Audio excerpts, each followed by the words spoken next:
we've got a very special podcast today, haven't we, Rich? We have. We are very pleased to welcome Mr. Perry McCarthy, So, professional racing driver. Hello. Yeah. So what's F1, Le Mans, all sorts of things, which we'll come to that as we go through the pod. But probably known to a lot of people as the original Stig, the one in the black suit. So that kind of went out with you, I think, didn't it, Perry, the black suit? Yeah. Don't confuse me with this new Wally in white. Okay. No. Yeah, exactly. So how are you, first of all? Yeah, no, all good. It's just, probably same as everybody else, just trying to make stuff happen and, pushing forward and, the same attitude really I had in motor racing, just like that way as fast as possible. Yeah. So, don't look behind. Well, sometimes you look behind to see what's ahead because you don't want to repeat mistakes, kind of thing. But without getting too philosophical, but I don't. I'm always keen to live that way rather than kind of referring to that way. But I'm kind of have got a bit of a past, so I know it's there. Yeah. Yes. And I'm sure it comes up quite a lot. Funny enough, it does. Yeah. So what are you doing with yourself these days then?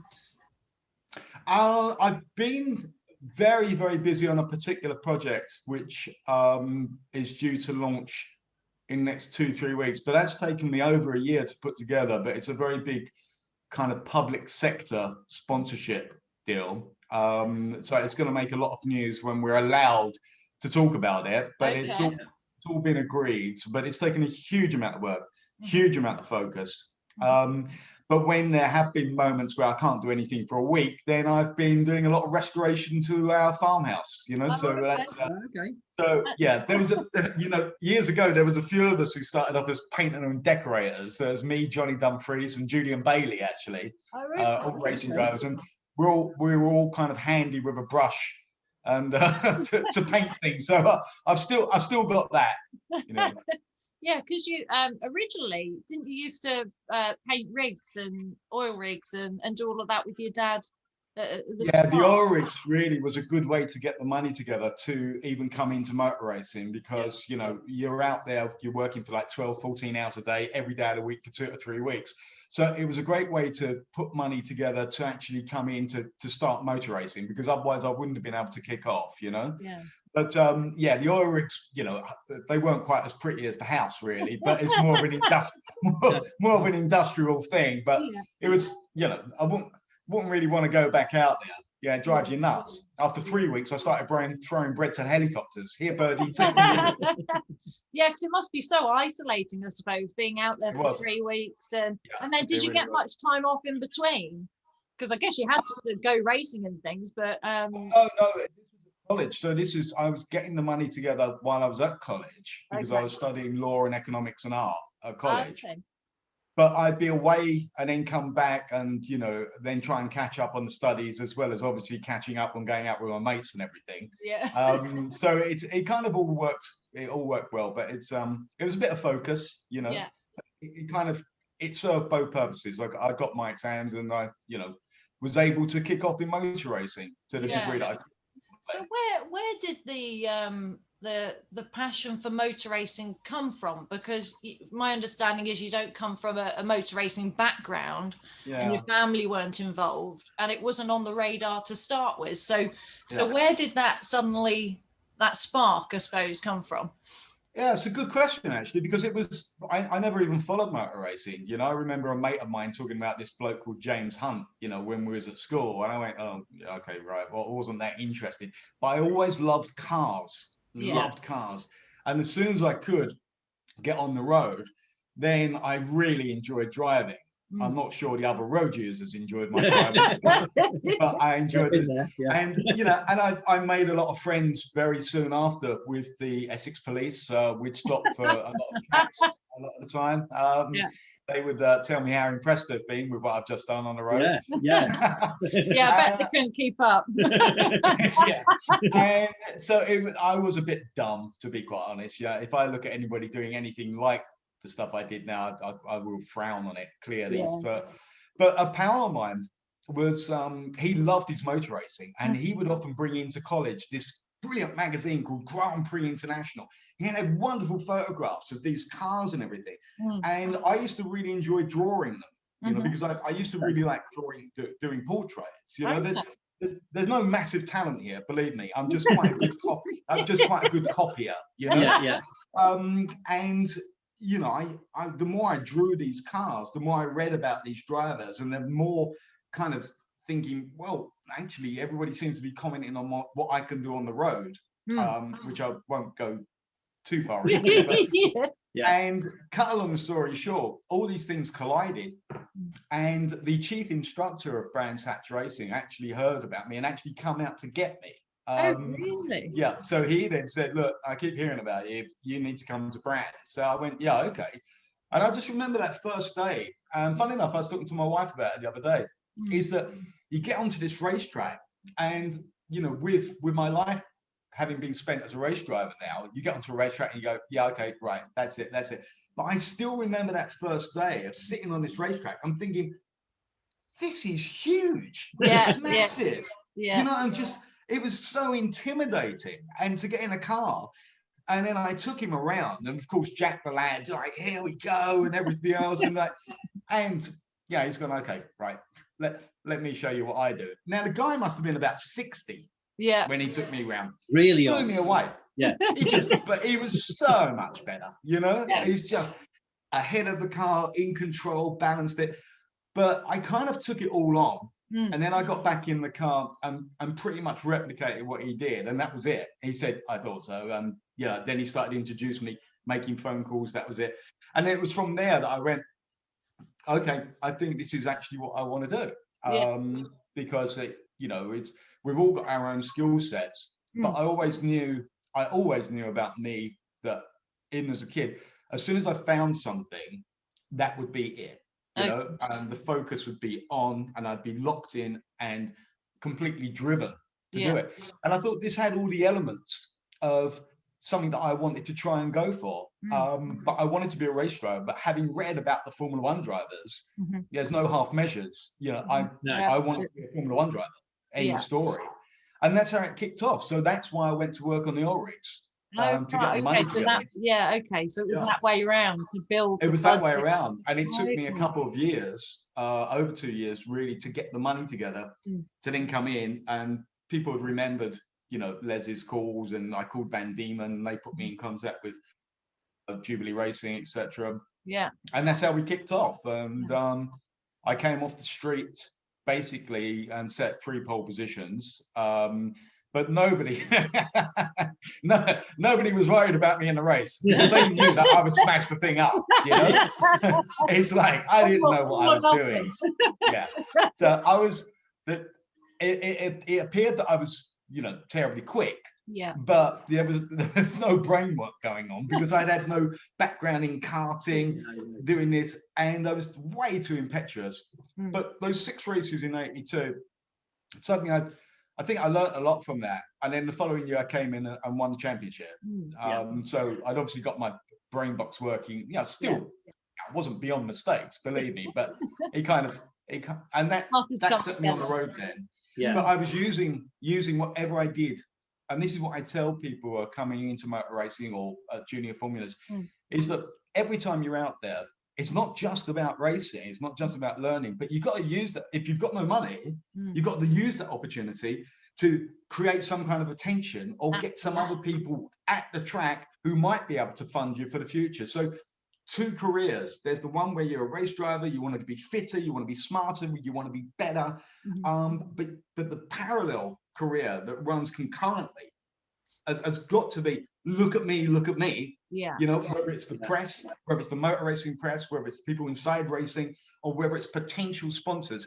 So it's work. Yeah. Now, clearly, I wish I hadn't have had to concentrate on that, so that, you know, many of the drivers now in F1, they've had a background where, good for them, they can just focus on their racing, and other people take care of the other stuff.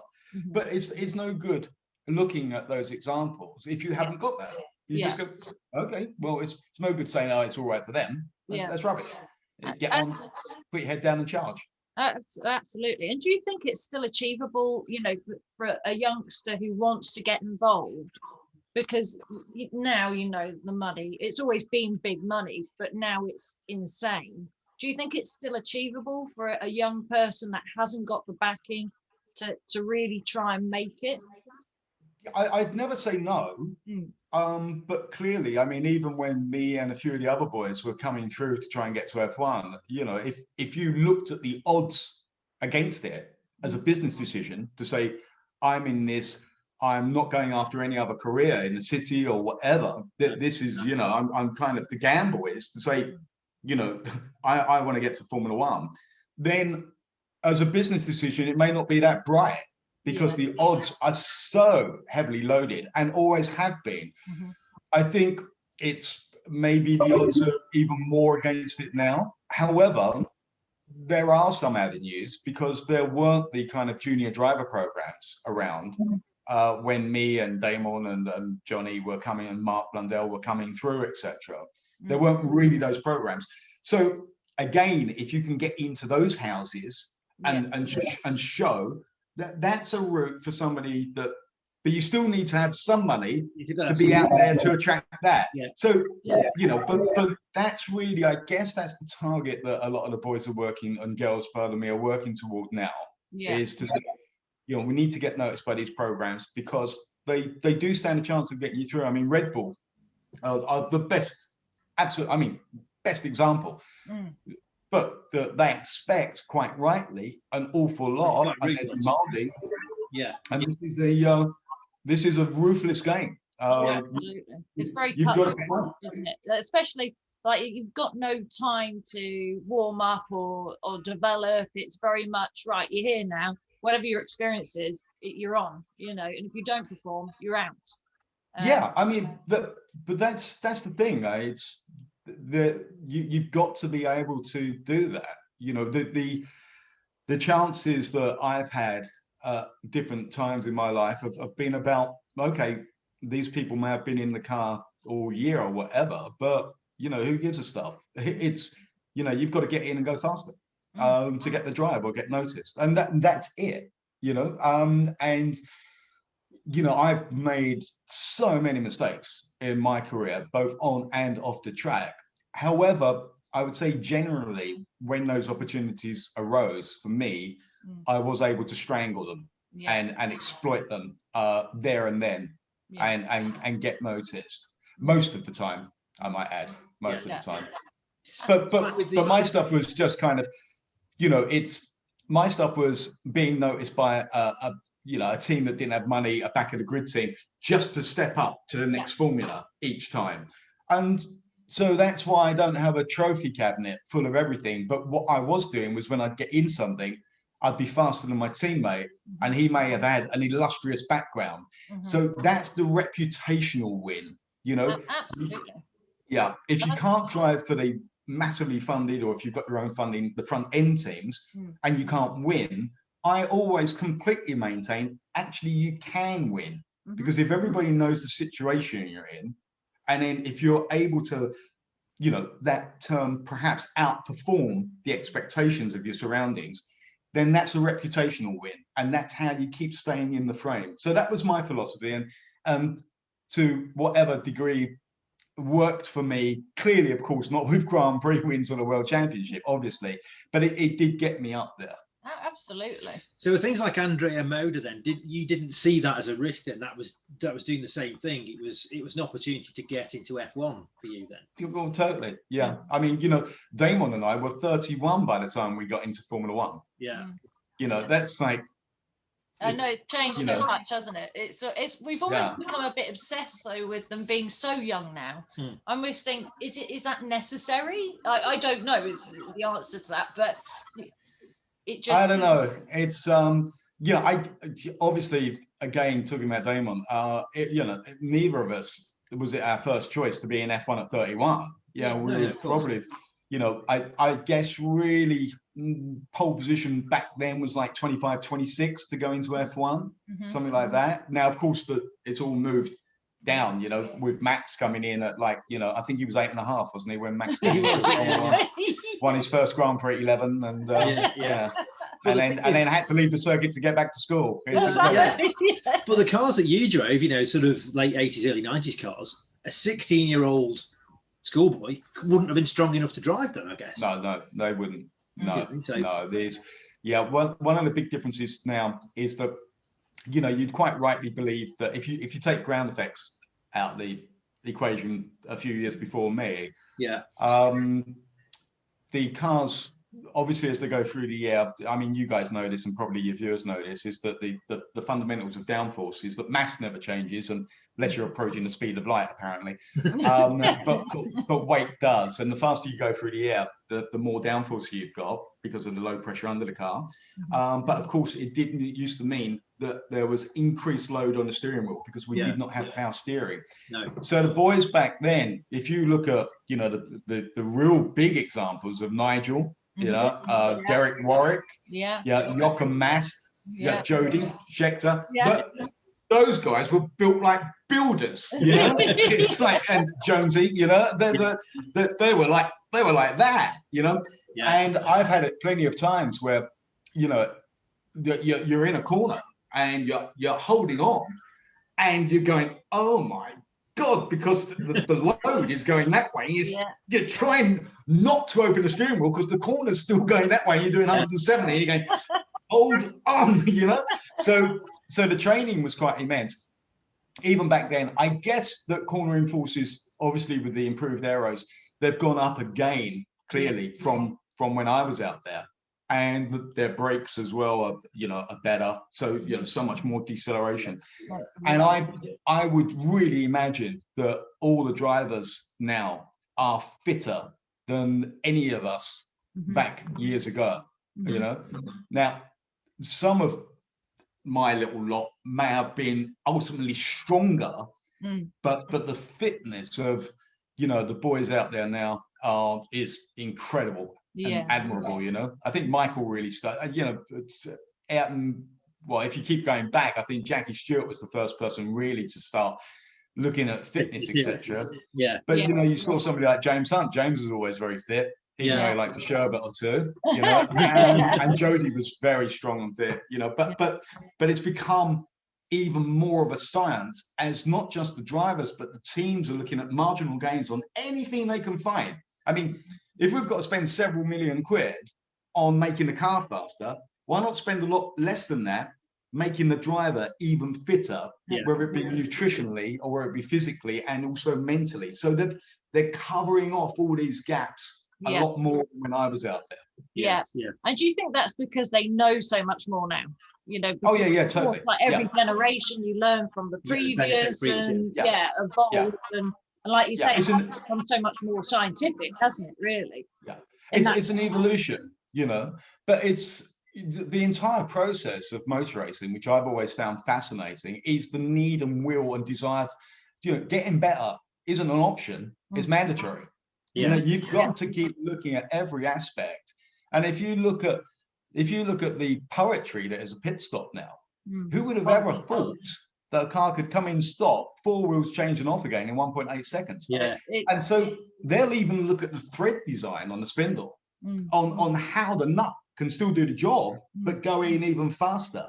Looking at the guns, looking at the synchronicity of the people around it, that it is ballet. And every single thing. Can you imagine, you're coming along, I'm trying to undercut, and that 0.1 of a second just might get my nose out in front of you when I come back out.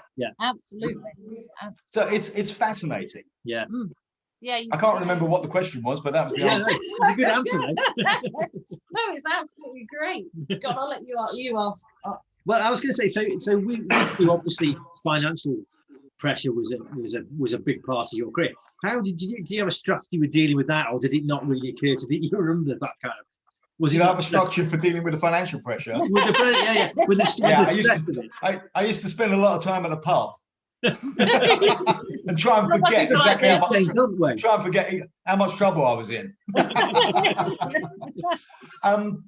Look, it was just. I think I've made the point. It was a question of knocking on doors. I used to walk around industrial estates, think that looks like a nice office block, knock there, go in, try and chat the secretary or reception staff up, to try and see a director, to try and tell them that they've been lucky to survive in business this far by not backing me. Now is your chance to flourish, you know, and you try and get the interest and try and get anything, you know, whether it's, even if it was free clothes or the loan of a road car, anything where you didn't have to earn as much to survive. If it was free hotel rooms, you know, it's like I've probably pretty much made every trick in the book on free this, free that, free that. And then of course you then you're available. The problem is if you go get a job, a normal job, you're stuffed.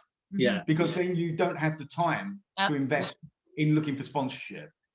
And one of the things that I try to tell people is that, you know, sponsorship and receiving constant rejection is, you've got to survive that, because that is the deal. I mean, I actually understand no in 27 different languages.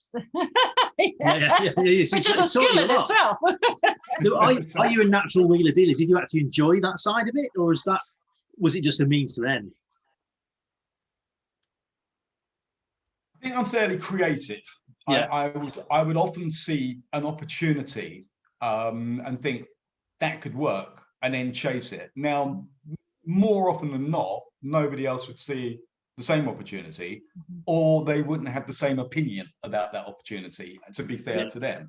So it was often a no, but there was a lot of people that kind of liked the, you know, that energy and that tenacity, and they knew what it was taking for me to, you know, during the week, as I say, quite literally choose an industrial estate, walk around it, knock on doors and try and talk to people. And that's one of the things that I kind of find a tiny bit frustrating, with some people say, oh yeah, I could have done this, but I didn't have the money. So, okay, but you know, it didn't come easy. No, it was exactly.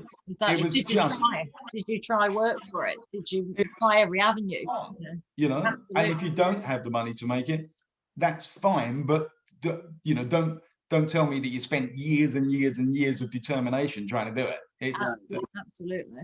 But that kind of, let's say, mild aggression and irritation about having to do all that focuses the mind when you do get the opportunity. And that's why I knew that it was very difficult to make all these things happen. So that when there were those moments we were talking about earlier, when you do get in the car, you're just saying, look, this is it, you know? And it makes me laugh when you hear about some well-funded drivers who say, yeah, I'm coming into F3 and this will be my learning year. Then the next year, really? No. You get in the car, right? You want to be at the front immediately. Now. Absolutely, And I think if you want to do Formula One, that's what they expect. I took out Martin Whitmarsh, and he thought with F2, you should have no more than 2 years. A maximum of 2 years of that level. If you're still not achieving, there is no point being in Formula 2. But really, they want to see you at the front as a rookie in F2, whether that's fair or not. That's what they expect. I understand what Martin's saying, and you know, Martin's a very smart guy. He really is. The problem is you can't have it, you know, too prescribed really on this, because no, you're right. No. Yeah, one of the big problems about F1, well, one of the great things about it, it's so elitist. You know, you've got 20 drivers out there. Conversely, it's a bottleneck.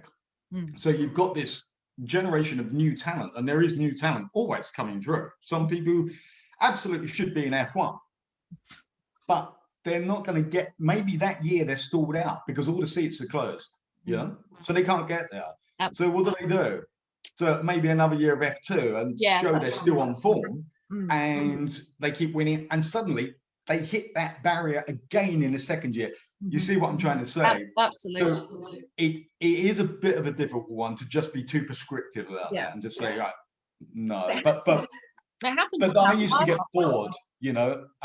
If I was, I mean, in 1985, I was in Formula Ford, and I was driving badly, you know. Just, you know, I'd had a really big crash in 1984 after I'd won the championship, but I still couldn't move up to F3.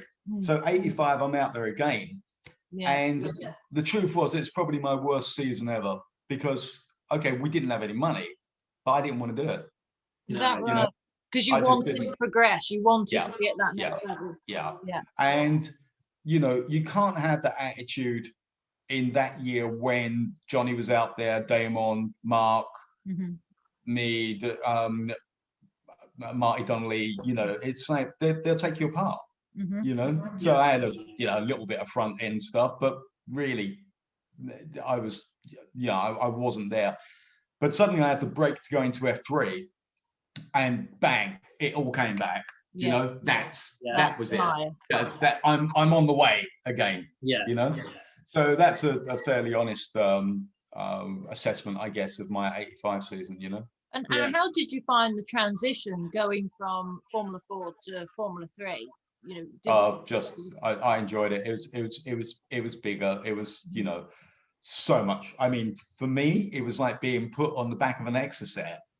Coming from a tough season in Formula 4, where I imagine quite a few people thought I was finished. And I was wondering. but then to join Magic Motorsport and drive the Reynard with the Volkswagen engines, you go, oh yeah.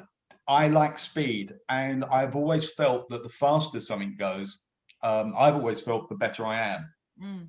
So give me more power. And so the next extension to that was Formula 3000, and I was in love with. I was never with a frontline team, but I was able to do something, fairly cool, to be quite honest, with tiny little teams that had no money. Or the Works route team wasn't a tiny little team, but they just produced a dog of a car that year, and that's why I got the drive, because the other people weren't qualifying it. So they've gone, okay, what monkey do we need to get in this? Perry, you're in, Well done. So but the sheer speed of those things, it really, and it comes down to more throttle control as well, and that was a joy to me, thinking I'm going up, I'm getting further along, and that was. So I'm a bit like a Labrador. I do need a pat on the back sometimes.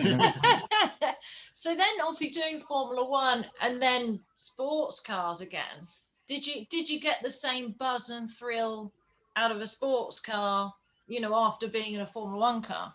It was slightly the other way around, Kat. Is because after Formula 3000, there were some really good offers coming in, whether it be for F1 or Formula 3000, but I absolutely had zero money. And even with different teams bending over backwards, there was one moment where I was close with Tyrrell, but then Jean Lacey couldn't do a couple of drives because he had a commitment for his Formula 3000 thing.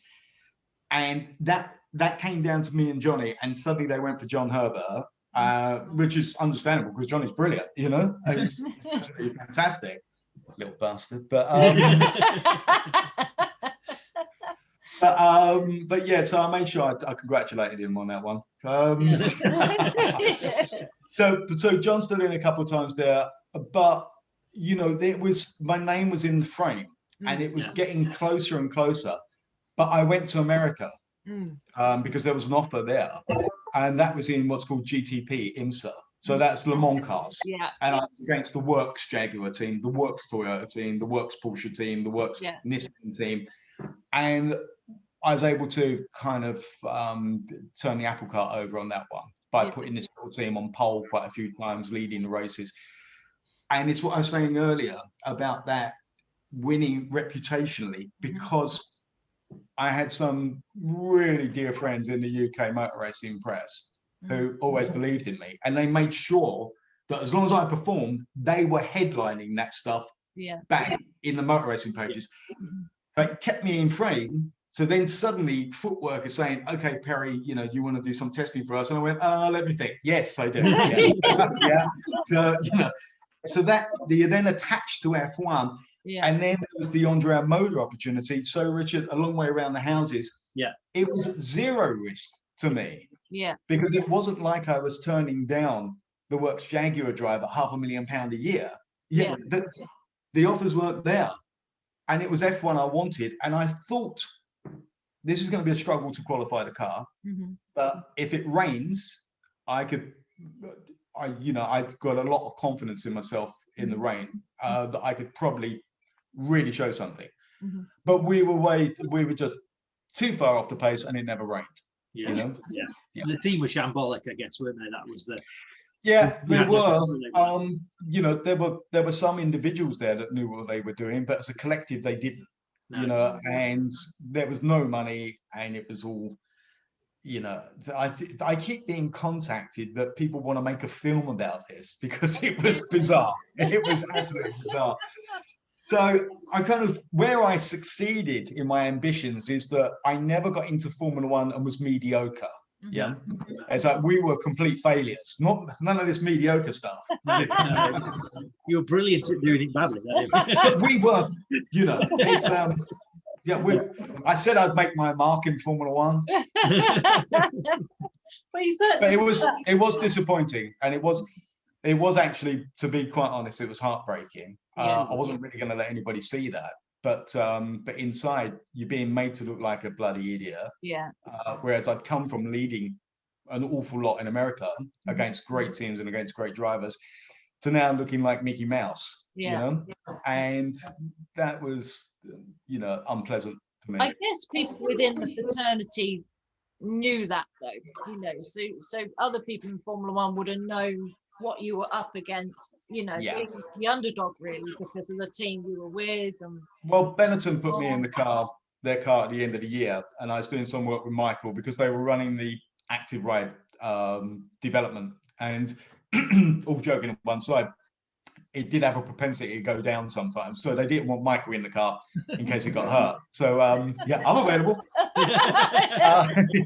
Yeah, put him in.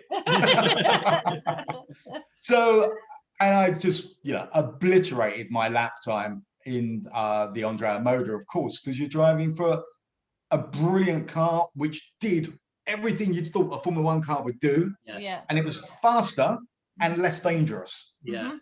You know, and working with a brilliant team. Yeah. So you kind of think, yeah, that's kind of what I wanted, but there was no gap for me, you know. So I did go pretty quickly, but no gap just at that moment in time. So that returns to our Formula 2 chat earlier. You've got to have a few of the stars aligned, really.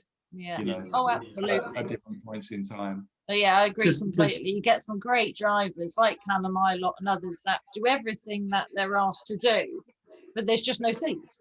You know, and you're absolutely right. Then what do you do? It's such a difficult one. I mean, he's gone and done sports cars, but yeah. Well, my recollection at the time was that the perception was that it wasn't worthy of you, if you like. I never got the impression that anybody thought, oh, it's Perry McCarthy. Everybody held you in the highest esteem, and the car was letting you down. That was my perception of it in 1992. Yeah, you're right. Absolutely, Richard. Everybody thought I was quite rightly brilliant, and it was the team. It was all their fault. Yeah. Yeah. It's the trouble was that there was that after you've just advertised how bad you are and everything else, the following year they're not exactly falling over themselves to say, hey, you know, you were so consistent. You and your team failed to qualify 10 times in a row, and normally you don't see that level of consistency. You know, No. So you know, Ferrari weren't saying, hey, listen, please, you know, change your mind, drive for us. So no, it didn't work. No. That was the problem. Yeah. And the last chance that I really had in F1 was to join Williams as their reserve driver. But they gave that to a guy who was 10 years younger and a lot better looking than me, beginning with David, you know? Oh, okay. Yeah. So Dave got that one, and you kind of think, I've got an idea the F1 dream might be over by now. Yeah. You know? So that was the did IndyCar ever come across your radar? Because obviously it did. Was huge then. Yeah, when I was doing well in America, a couple of times there were IndyCar teams there, and they had chats with Julian Randalls, who was running Spice USA, to release me to do that.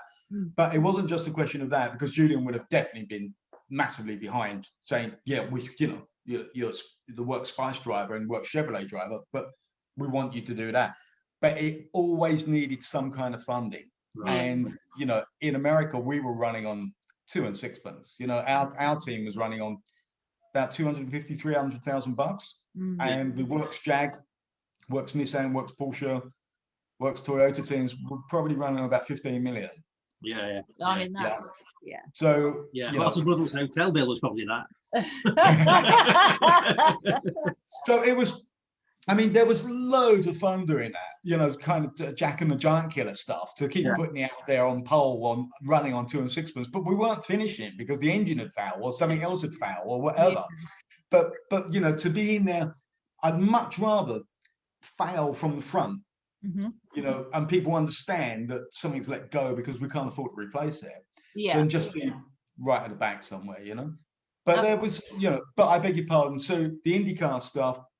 Yeah, but sadly they needed some kind of backing, and we just didn't have it.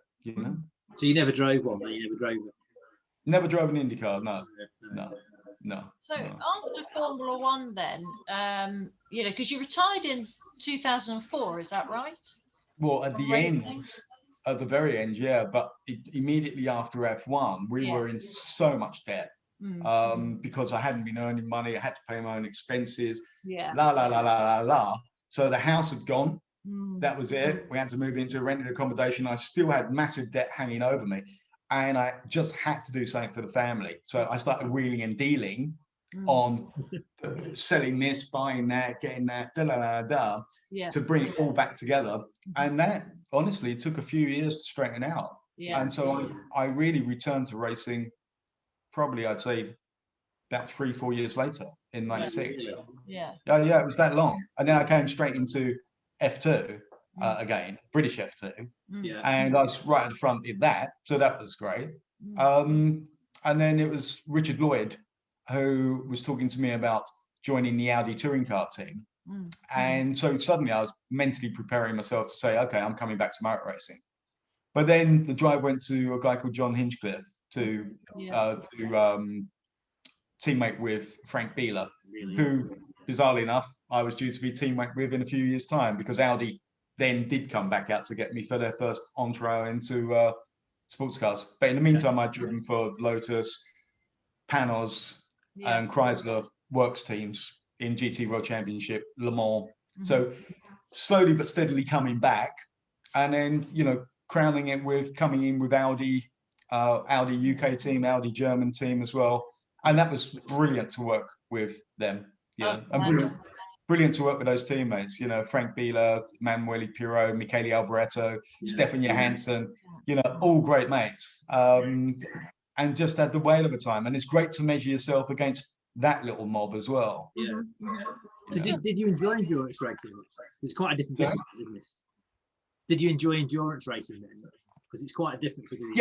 I enjoyed endurance racing with the top teams, because the cars were really fast, and you're working with professionals, and I enjoyed being teammates with such great race drivers as well, because there is that, we all got on like a house on fire, but clearly, of course, there is a competitive edge. You wanted to make sure that you can drill it home that you're one of the boys, So that was great. And obviously, it was nice to be, looked after payment wise, as well as people like Audi and Chrysler did for me and stuff. So, that didn't go, after struggling for quite a long while, that didn't go amiss, believe me. Absolutely. So back then, I assume you had data telemetry and things, with your teammates, so you could compare yourself like today? Yeah, we did. But I tell you a real quick story. Is when I was testing for Benetton, I was going around then got out a cup of coffee. I was talking to Schumacher, and I said, Michael, so we went through the lap, how he takes, how I take it. And he said, bridge. He said, bridge is flat. The bridge is flat. So I'm thinking to myself, really? Got to laugh, I mean, I'm coming up to bridge, forget flat. I'm not just lifting. I think I was probably covering the brakes slightly before I turned in, And it's really playing on my mind. Bridge is flat, bridge is flat, bridge is flat. And I'm thinking, right, okay. So I've got back in. Coming up toward bridge, I've absolutely jammed my foot into it. Now, I was thinking, I've got no idea how bridge can be taken flat, because I'm already moving, I'm doing what I'm doing. But I thought, right, one way to see. So jam my foot in, turn it. Car's gone everywhere. I mean, my hands were moving faster than Bruce Lee in a kung fu fighting film. I say. It's like the car's gone left, the car's gone right. I must have done everything right, but I tell you what, I was also unbelievably lucky. Yeah. So lucky. I mean, I've missed the barriers that side, missed the barriers that side, come all the way around, scared the living daylights out of myself. So I thought, compose, come into the pit, captain professional, Pat Simmons. I said, he said, why are you in the pits, pal? So I said, can we just check the tyre pressures, please, Pat? Just want to make sure they're all okay. So he's gone about 5 minutes. So this is a data story, yeah? So he's come back. He said, yeah, tyre pressures are fine. So I said, okay. He said, oh, by the way, have a little moment out there, did we? No, all okay. He said, really? He said, because we've got you on full opposite lock, 180 miles an hour. I've gone, where is Michael? I said, he said his bridge flat and everything. He said, yes, you rock ape. He said, that's when he's on qualifying tyres with no fuel in the car. You are on used race tyres with half a tank of fuel. So, so yeah. You can't hide behind data, can you? That's the thing. Exactly. And I've been used to hiding behind it because we didn't really have too much of it before, you know? Yeah, yeah. So did you learn anything off Michael? Yeah, never to trust him. Yeah, don't listen to him, yeah. No, not really. I've always liked Michael, actually. And, you know, please God, he's comes through these difficulties that he and his family are suffering at the moment. It's terrible. But I always had a huge admiration for Schumacher. His level of focus, I think he, you know, was the natural successor to Ayrton on where he's taken the game. You know, his level of professionalism. Most of the stories I ever heard about Michael were incredible. You know, behind the scenes, how much he works and what he's able to do on track. So I think that in general, we all learn. I mean, Damon is also very generous when it comes to speaking about Michael. You know, Damon's fierce rivalry with him, but Damon is the first to turn around and say, you know, how great it was. And same when Marty Brundle commentates about Michael. You know, there's no trying to shield it. They're in awe of what he's able to do, and they're two fantastic racing drivers. And I always like that generosity to turn around and say, that guy's great. Yeah, absolutely. Just saying, I'm always better than everybody. You know, we all feel that on our day, on quite a few days, that maybe it's quite difficult to beat us, you know? That's how I always used to feel. Yeah. I'm not clear. I haven't thought I was the best that there's ever been. I thought I was in a pretty exclusive club, to be quite frank, but you have to feel like that, otherwise you waste your bloody time, you know? Yeah, absolutely. But Lewis said recently he never believes he's the best. You know, even after all he's achieved. He does believe it. He's just trying to sound nice, you know. And if he does believe he's the best, I think he's got fairly good reason to. Yeah, absolutely. I listened to an interview. But something you maybe don't know is that actually between me and Lewis, we've currently won 7 Formula 1 championships. That's right. Yeah. Very true. I listened to an interview with Heikki Kovalainen, and Kovalainen obviously is a world-class racing driver. Yeah. And he said you get to the point where you knew you'd left nothing on the table, and Lewis would go a tenth quicker. And he said after a while, you're beating yourself over the head with that, and you just think, I can't do this anymore. And I wonder if that's where Bott, because Lewis is just, you know, they're all world class, aren't they? But there's some have got that a little bit more, and that's Lewis. Yeah, it's just that extra edge, isn't it? Yeah. And I think the other thing with Lewis is it's not just finding that extra tenth or whatever it is, but it's how adaptable he is. Yeah. You know? It's just consistently. I mean, you know, race cars, as you very well know, they change all the time. You know, but finitely, and he's somebody who's able to judge that. The other thing about Hamilton is that he is always, and this is something I really like about him, he's always been incredibly fair on track. Really clean, isn't he? Really incredibly clean driver.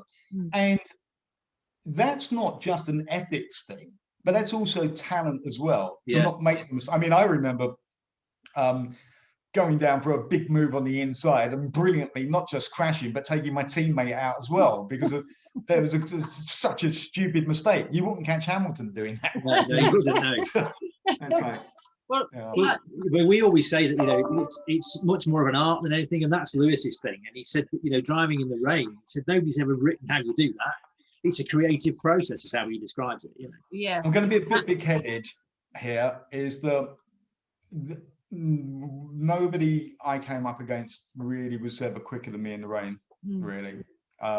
So the only thing I would say is that I've got zero idea why. You know, people would say, what are you doing? Why are you so quick in the rain? And and I wasn't bright enough to actually know. But there was something about feeling it, something about that level of commitment and believing it. And so that was, again, you know, when we're talking about those moments in time that help you come through the game, the rain absolutely, definitely helped me on a bunch of very important occasions where I was able to maximize on that and do a little bit of Perry flag waving, you know. And it was a great feeling. But conversely, you know, there were other times in the rain, if you're coming up on somebody and you can't see, you know, this is what people don't realize, is that, you know, when I say you can't see, you can't see. Not see, yes. You know? And you're driving on hearing. And I look back as an older bloke now to some of the stuff that I used to do, and certainly when I'm watching TV, some of the stuff that some of the youngsters are doing in the rain, and I'm petrified for them. Yeah. Because thinking, how the hell did we used to do that? You know? Yeah. It was incredible. But, And did you ever get stages where you were really, really frightened in the car, but just had to kind of push through that? I had one time, I wrote all about this actually, this one time in my book, Flat Out, Flat Broke, normally $9.99, published by Haynes, available in the good bookshop near you. Thank you. It's going, thank you. It's going really well. We sold another copy just last month. 5-star review, arrived in good condition. Thank you. But anyway, so yeah, there was a moment where I was testing development suspension and it collapsed at Silverstone, and I went through, back in the days when we had catch fencing, and I actually did the right thing. I see the left front collapse, and this was about 140 miles an hour going into the old club corner. Oh yeah. And I saw the catch fencing. I came, believe it or not, I actually came off the brake because I needed to try and steer into the fencing. And that was instinctive because 1 week before we'd had a driver in F3 who had his head taken off by hitting a catch fencing pole, you know. Oh, I see. So that was a pretty big shunt, and I took a bash to the head on that. 2 days later, testing a new one with new development suspension, and this was at Snetterton, and it was the old Russell chicane. Now I'm sure you're both too young to remember that, but that was a monster corner, scary. So coming into that flat, again, I've heard, I go, oh no, right rear suspension collapse. This time the barriers were much closer. I hit that so hard, it took the support column with all the concrete out of the ground. In the meantime, I was now airborne, smashed the thing. It looked like an aircraft accident. So they dragged me off around with smelling salts. A few days later, believe me, times were different then. If you'd even taken the first blow to the head I had, you wouldn't be driving for a month probably, you know. So now I've taken another one which had knocked me out. Now I'm at Brands Hatch for the Cellnet Super Prix, the biggest F3 race of the year, and I'm going you know, this you know. And I got in the car and went out, and I did 50 miles an hour, and I'm scared. I was absolutely frightened, and I came into the pits, and I was also then even more frightened that being frightened was the end of my career. And I kind of sat there, and I still wasn't thinking right, you know. And probably proudest moment in my entire career, I managed to just sit there, and the team, given their due, completely left me alone, you know. And I just sat there thinking, what do you want to do? What do you want to do? You want to be a race driver? Done. And a very dramatic story. So literally with about 5 minutes to go, I've gone, okay, bang, bang, warm up lap, last lap of quali, pole. Really? Then I came back in, knew I had the pole, got out of the car, and then couldn't stop crying. Really? Now, Like I'm not a crier. Emotion. Yeah. But it wasn't working. You know, I was all over the place. And really, I should never have been in the car, you know. But I set the pole, and then I'm out, and I'm just really, I knew where I was, but I didn't really know what I was doing. And it was really, really weird, you know. And as I say, I'm not a crier, I mean, the occasional lassie film, obviously, but who doesn't, you know? Yeah. But you know, and okay, sometimes the voice as well, you know. But yeah, so that was really weird. But I never really got frightened again after that. You certainly have moments of fear in a race car. Yeah. You know, it's like if it's all gone wrong and you've got a wall coming up at you, you've got a very small amount of time to try and correct everything. Then sure, your heartbeat's going to bounce, but you've got to. I mean, Senna said something which is, you know, makes everybody feel better. He said even he got scared, but you've got to control that fear and squeeze it down. And I think he articulated it correctly. Is that sometimes these, you know, when you're absolute top level race cars, you're going quick. Yeah. And when it goes wrong, you've got a very, very small moment in time to try and get out of it, or at least try and bring down the risk of getting very seriously hurt or worse, you know? So yeah, but then what you've got to do with this game is that you get over it. Yeah. And you're straight back onto it immediately. You know? And so me and everybody else who's done it clearly can do that. Yeah. So I'm not saying I'm unique there at all, you know, but other people, yeah. And then when you're following somebody in the pouring rain, it's just going, this is insane. But you know, but your competitive spirit says, all I need to do is try and find a way past them. I might be able to see again. You know? Yeah. But it's interesting though that what you're talking about was basically a head injury, and how the world of sport in general has taken a long time to recognise what a problem that is, really. Absolutely. I mean, if you look at a single seater now, a big single seater that doesn't have a halo on it, it looks strange. Yeah. Because nobody really recognised it. What do you mean? It looks strange. It looks so much better looking and like desirable and that kind of stuff. All of a sudden, they just look really exposed in the cars where they never did before. Yeah, you know, absolutely. It's the same with IndyCar, isn't it? With the screen makeup, because of course, I guess until they evolve it, you don't know any different, do you? No. So, and people like Jackie Stewart were the best at trying to make it safer and move things forwards, but obviously your generation was still incredibly dangerous. And I know it's still dangerous now, but it is far safer than it ever has been. Yeah, I mean, Sterling Moss there, and obviously danger was one of the reasons he did it. Who? Sterling Moss. You know, absolutely. Yeah, Sure. You know, I mean, Sterling may have retired too early, to be honest, because, you know, they just weren't up to speed with brain injury back then. No. And Sterling, if he'd been looked after a little bit better over a year or 18 months or something, he may have been able to return. I think he actually even alluded to that, to be honest, you know, but he's kind of, he was so forthright. He was thinking, right, if I can't do it to the absolute best of my ability anymore, he didn't see that there could be actually a repair time, because perhaps they didn't know as much as we know now. So we may not have seen, there again, he could have, the way those cars were back then, he could have come back and got seriously hurt again, you know. Well, there is a theory that accident saved his life, isn't there? Yeah. I mean, our cars, you know, by the time we've got to, you know, mid 80s, late 80s, etc., you know, they were getting a lot stronger. Yeah. You know, with the carbon fiber development. I mean, the first car to run the carbon fiber actually was in 1980. It was the McLaren. I think it debuted at the British Grand Prix with John Watson and Andrea De Cesaris. I think they were driving. So it's even carbon fiber now is going back, but carbon fiber's got even better on how they construct it to make sure that it's layered correctly. There's no delamination. There's no, you know, you learn all the time. Yeah. But when you look back to the aluminium stuff, you know, it was being run by a lot of teams in the 80s, certainly throughout the 70s. The things they learned about the fuel tanks, you know, the collapse of the fuel tanks and the valving system to try and avoid fire. It's got so much safer. Yeah. So much safer. You know, somebody telling me with the aluminium, you can cut it with a pair of scissors. Some of the stuff to make cars. Yeah, you could do. I mean, then they went to the honeycomb aluminium, which you would have needed bigger scissors, but So I suppose we should mention Top Gear, really. I don't know whether you really want to talk about it or not, but I'm sure you're used to talking about it. What I was actually going to ask is, what did you learn from doing Top Gear? Well, I get bored filming Okay, get that. I understand that. And I get bored going around the track on my own. I like to race, you know.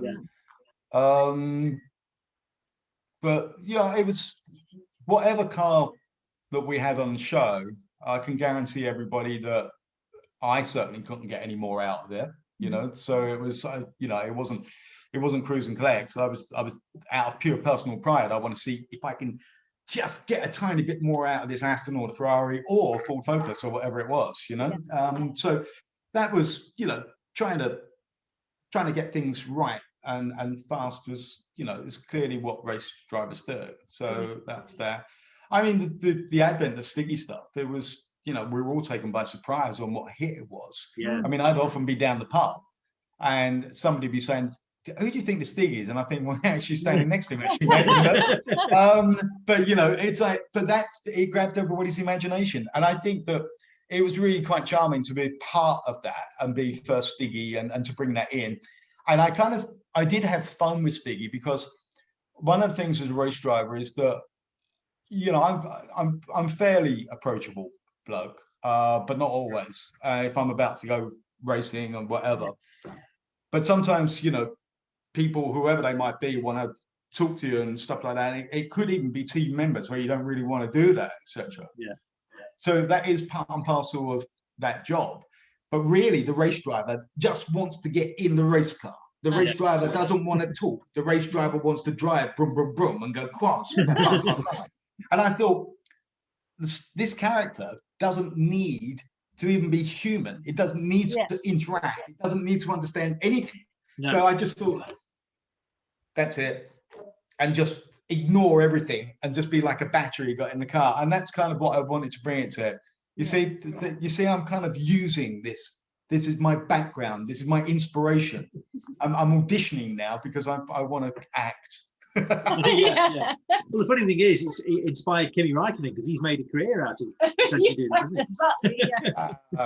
Kimi Räikkönen, I really enjoy speaking to Kimi. I see Kimi on TV. Whatever you want to do. I was actually with Kimi recently. I said, Kimi. You don't hear that name every day of the week, do you? No. He said, I do. But apparently, got a point. Apparently, it's the life and soul of the party, or where you is actually, you know, all social media and, you know, media in general, that kind of thing. No, I've heard stories that Kimi doesn't turn his back on a party. That's for sure. Yeah, so the Top Gear stuff was great. Really enjoyable, but it really wasn't for me. I didn't want to keep carrying on with it. You know, we'd got it out there. Being ex-Stig, because after I left, clearly I was able to speak about it. So commercially, that's been very good for me. It's been a great platform because I do an awful lot of after dinner speaking or business speaking and stuff like that. So that Stiggy handle, helps to differentiate you and deliver something, which people appreciate, because it became, you know, Top Gear went into, what was it, 215 different territories, and you know, who is the Stig became one of the top asked questions on the internet, you know. Right.